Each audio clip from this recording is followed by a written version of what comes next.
I want to start with something I don't really talk about enough. I've genuinely lost track of how many crypto platforms I've tested over the past few years. Like, it's become this thing where I can't not test something new when it crosses my radar. And lately that radar has been pointing pretty hard on one specific area: AI automated trading. Bots, algorithmic execution, AI-driven arbitrage. I've been going pretty deep on all of it recently. And today, I want to actually put one of these things on screen, walk you through how it works, and then give you some real talk from my own experience on how to tell the good stuff from the garbage, because there's a lot of garbage. All right, let's just get into it.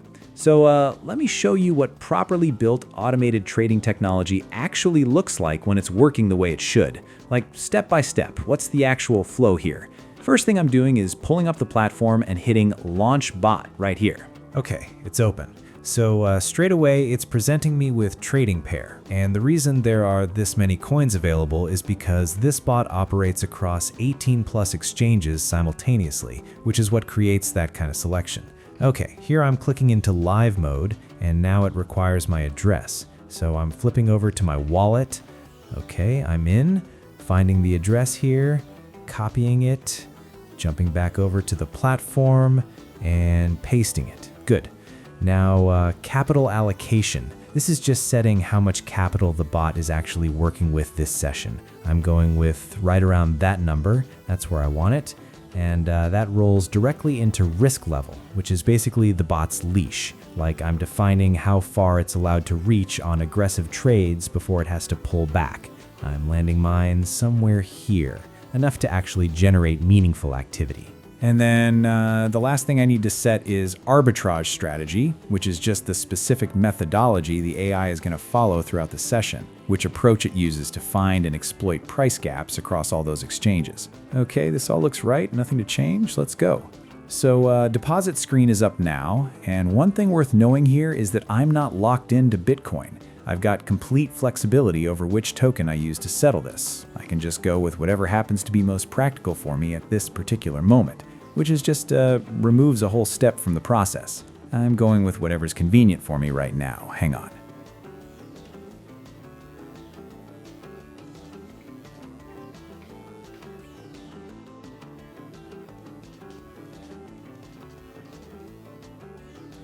Okay, that's submitted. Tapping I have sent. And there it is. Bot's running. Dashboard is right here. Trade count going up. Win rate tracking. Average spread showing. Chart updating live. Solid layout, nothing confusing about it. So I'm going to give this a few minutes to run, and then I'll walk through what the whole withdrawal process actually involves.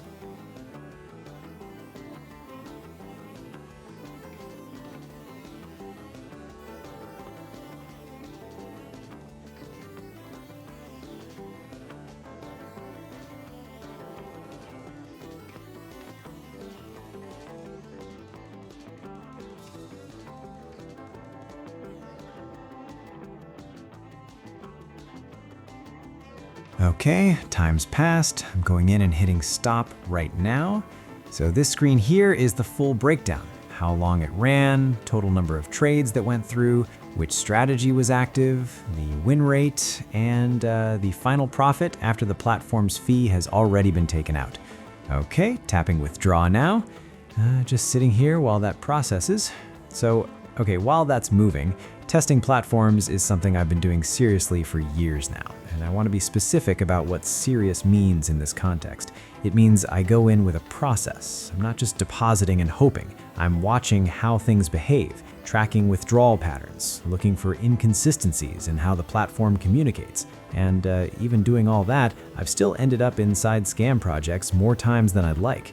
And what never stops catching me off guard is the geography of where these things exist. It's not underground. So, from getting caught out enough times to actually adjust my behavior, here's what I look at first now: website design. And I know that sounds basic, but it's a genuinely reliable early signal.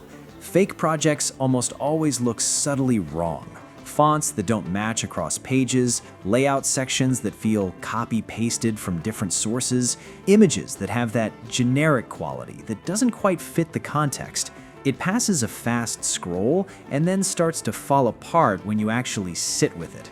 And the second thing is the interface. A platform that's built to stick around invests in UX because user retention depends on it.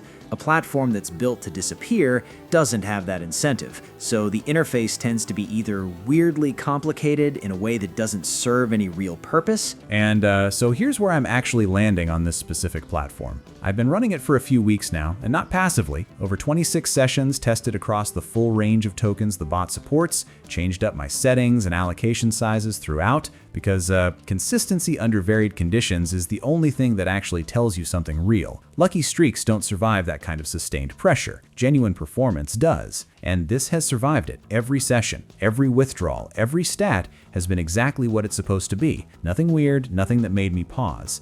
And after everything I just described about my experience in this space, a clean run like that over a real period of time is honestly the most meaningful thing I can point to. So thanks for watching, genuinely.